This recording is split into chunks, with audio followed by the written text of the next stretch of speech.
C'est l'Allemagne qui, la première en Europe, a introduit une protection sociale contre le risque vieillesse en 1889 sous l'impulsion du chancelier Bismarck, dans la continuité des grandes lois sur l'État social initiées en 1883-1884.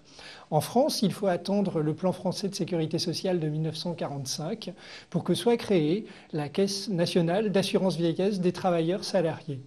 Alors, qu'est-ce que le risque vieillesse concrètement ?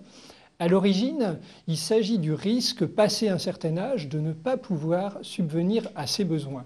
Mais la définition a progressivement évolué et aujourd'hui, on désigne par là surtout la socialisation d'un droit au repos qui intervient plus tôt. Et comme parallèlement, on a des gains d'espérance de vie, ça permet d'avoir une période du cycle de vie qui est la retraite, indépendamment même de la notion de risque. Mais quelles sont les institutions qui, aujourd'hui, en France, gèrent la protection contre le risque vieillesse? Alors, on distingue trois piliers.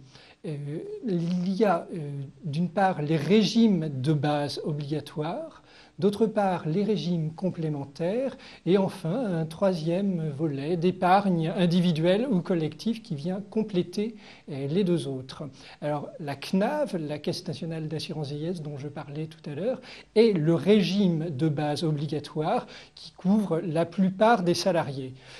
Mais ce n'est pas le seul régime, et en comptant simplement les régimes de base obligatoires et les régimes complémentaires obligatoires, on totalise 38 régimes aujourd'hui en France qui sont relativement hétérogènes.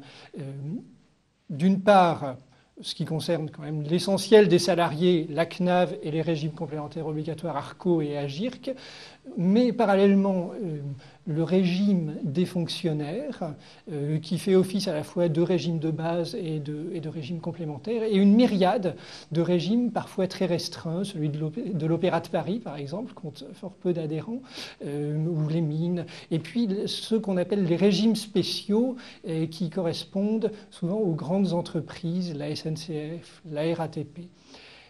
Comment fonctionne le financement de ces différents régimes?